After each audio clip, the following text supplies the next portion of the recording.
de assumirmos a nossa condição de trabalhador assalariado, que nem sempre ocorre.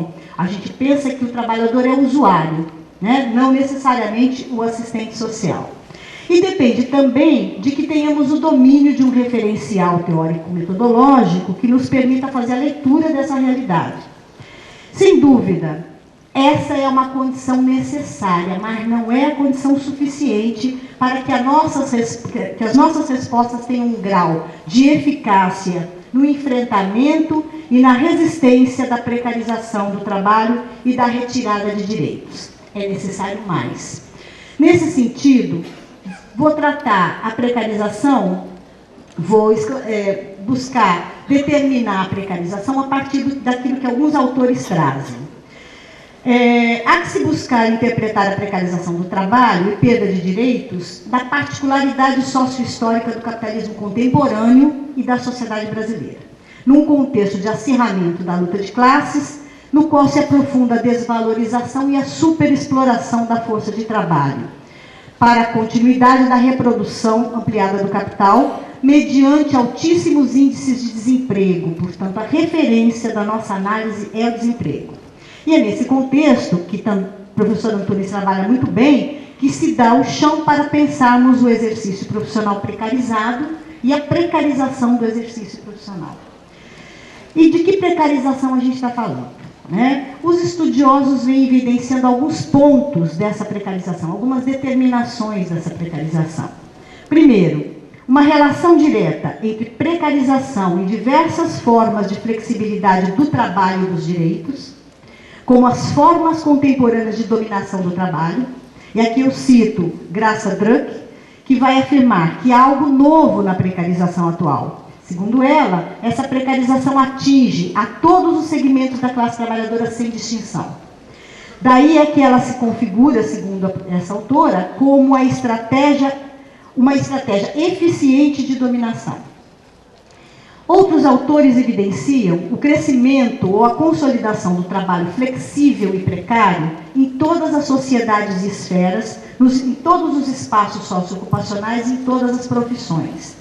Há uma clara desestabilização de profissões e categorias que eram consideradas estáveis, e aqui eu cito os executivos. E pensando como a arte imita a vida, a gente pode identificar num filme do diretor Costa Gravas, por exemplo, né, que é o filme chamado O Corte, a realidade dramática, né, do desemprego e das diversas estratégias individuais que vêm se buscando para enfrentar o desemprego. Outros autores remetem à questão da precarização e perda de direitos como decorrência do processo de reestruturação produtiva e aplicação dos ajustes neoliberais. Avaliam que as respostas à crise do Fordismo não apenas foram ineficazes, como permitiram aprofundar a crise, né? Já que essas respostas se desenvolveram à base da flexibilização do trabalho e da perda de direitos. Portanto, há um aprofundamento da crise. Apontam que a precarização do trabalho e a flexibilização dos direitos são as mudanças mais visíveis de um período de hegemonia do capital financeiro. Situam o desemprego como fundamento da precarização e da flexibilização. Então, a ideia é que a gente conheça do que se trata a precarização para poder pensar como ela está colocada no horizonte do nosso exercício profissional. Podemos dizer, portanto, que as respostas contemporâneas do capital à sua crise, que visam a retomada das taxas de lucro, mas não só, visam também fragilizar a organização dos trabalhadores e aprofundar o controle sobre elas. É nesse contexto que nós pensamos que se dá, então, a precarização do trabalho. A Graça Drucker ainda diz, né, essa autora citada, que a hegemonia do capital financeiro, sua volatilidade, sua rapidez inédita, o curto prazo da especulação financeira contamina toda a sociedade pela pressão do aqui e agora. O trabalhador se torna flexível e descartável. Eu acho que essa formulação é precisa, né? Descartável, e só se produz o que é demandado, naturaliza-se a realidade social e a sociedade não vê alternativas. Portanto, é que podemos ver que essa lógica combina-se perfeitamente, a lógica da precarização do trabalho, com a flexibilização da legislação trabalhista e dos direitos sociais. Mas não só, essa lógica combina-se também às políticas sociais focalizadas, que hoje se reduzem aos programas de alívio à pobreza. Então, tudo isso se coloca no nosso contexto de inserção profissional. Essas formas de precarização são regidas pela mesma lógica, da qual o curto prazo, as resoluções imediatas, as intervenções pontuais e precárias, a lógica instrumental que subordina os processos sociais ao reino da volatilidade do aqui e agora, estão muito postas tanto na precarização dos serviços, quanto na precarização dos espaços profissionais, quanto na lógica das políticas sociais assistencialistas.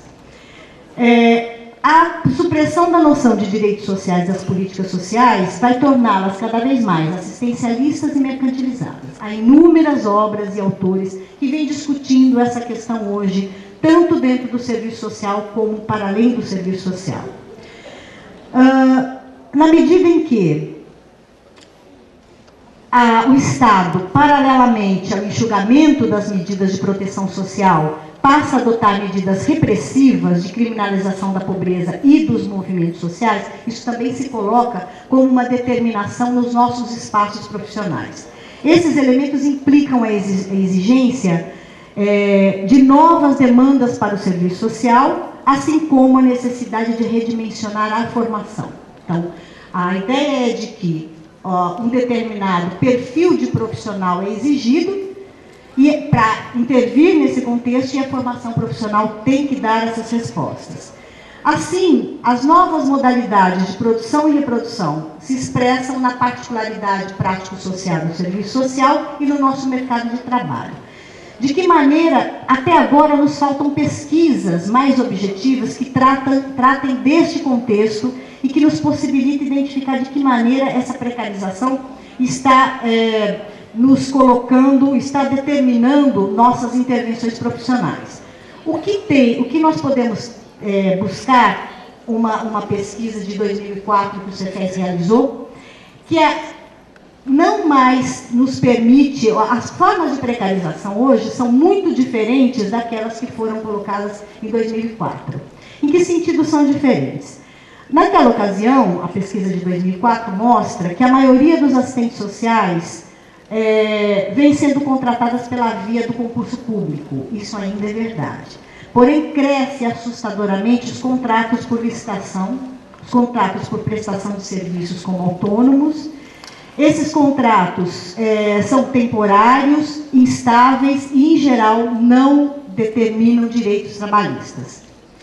Na área da assistência, por exemplo, surgem várias formas de precarização, e elas ocorrem dentro das chamadas unidades de prestação de serviços e das ONGs. Na verdade, essa precarização está dentro do marco legal que foi construído a partir do terceiro setor. O marco legal do terceiro setor coloca uma série de possibilidades para esse tipo de contratação, através dos contratos de gestão, através das parcerias. Então, essa forma de precarização acaba tendo uma legislação lateral, né, não a Constituição, mas uma legislação lateral que vem objetivamente a amparar essas formas de contratação instáveis, por projetos, contratações por prestação de serviços, etc. Também podemos observar que a ausência de vínculos permanentes nos CRAS. Né? Hoje, 48% dos assistentes sociais dos CRAS são contratados sem vínculo permanente. São contratados por esse tipo de contrato, que é temporário, que é instável. E, nesse sentido, isso fere a medula da proposta do SUAS. Né? A NOB-RH, que vem justamente para garantir determinadas condições de trabalho, nesse sentido, a forma de contratação não permite que se alcance os objetivos postos pelo SUAS. Um outro exemplo emblemático é o exemplo das penitenciárias. Em alguns estados do Nordeste do Brasil, por exemplo, a inserção dos assistentes sociais nas penitenciárias tem sido feita sem contrato de trabalho. Então, sabemos que é um campo que tem uma periculosidade, que é um campo extremamente de difícil trabalho, difícil trato. Os profissionais são contratados sem contrato, né? Eles são inseridos nos espaços de trabalho sem o contrato de trabalho.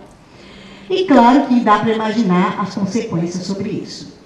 Um outro elemento que a gente vem observando no âmbito da precarização são os vínculos. Evidencia-se o crescimento de profissionais que possuem mais de um vínculo de trabalho, o que caracteriza o plurimprego, bem como se observa a inserção dos profissionais em mais de uma política social, né? E, com isso, nem sempre se pode ter o exercício profissional, dedicar ao exercício profissional na sua totalidade, uma vez que esses vínculos de plurimprego e mais de uma política dificulta o conhecimento do assistente social acerca do seu trabalho. Um grau de rotatividade muito grande, né, se identifica também, e carga horária maior de 12 horas de trabalho, 12 horas diárias de trabalho, não mensal, não semanal, como seria, né, dentro dos estudos que se faz hoje. 12 horas de trabalho, semanal seria o número de horas, né, necessário para o trabalhador. Então, 12 horas de trabalho diárias e com sobretrabalho das mulheres, né? Sabemos que grande parte das mulheres está submetida a um sobretrabalho, uma vez que, além do trabalho profissional, tem-se o trabalho doméstico. Essas determinações de vínculos de trabalho dificultam, inclusive, os vínculos que nós estabelecemos, muitas vezes, com os nossos usuários. A outra coisa que se vê é que a precarização assume proporções quando se trata do trabalho feminino. Nós não temos estudos que nos informem sobre as diferenças salariais do serviço social entre homens e mulheres. Eu acho que caberia, né, porque, na verdade, os estudos fora do serviço social demonstram que as mulheres ganham apenas 60% do salário pago aos homens. Então, seria importante que a gente fizesse um estudo também para identificar como é esta realidade no serviço social. Um exemplo importante, que vem com a chamada reforma do Estado, são as contratações no âmbito federal, que estão cada vez mais escassas, ampliando as contratações que se dão no âmbito municipal e muitas vezes sem concurso público. É importante também chamar a atenção para o fato de que, amparado na legislação vigente, né, essa legislação é que vem legalizando essa precarização.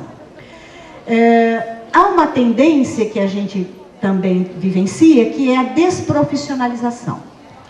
Tem um autor que vai dizer o seguinte, que a tendência à desprofissionalização se assenta naquilo que pode se chamar de mecanismo de desqualificação profissional, de perda ou transferência de conhecimentos e funções para outros profissionais, para os computadores ou para outras inovações ou manuais. Ou seja, a desespecialização vem sendo uma característica do nosso exercício profissional.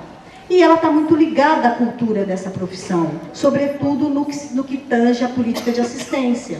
Sabemos que a política da assistência, todos acham que podem implementá-la. É uma política muito aberta a que políticos, né, falem em nome do assistente social, as primeiras damas falem em nome do assistente social e nesse caso do serviço social, sobretudo porque, como diz Zé Paulo Neto, nós temos uma inespecificidade operatória, né, onde muita gente sabe o que deve fazer o assistente social e muitas vezes o próprio assistente social diz: eu não faço serviço social.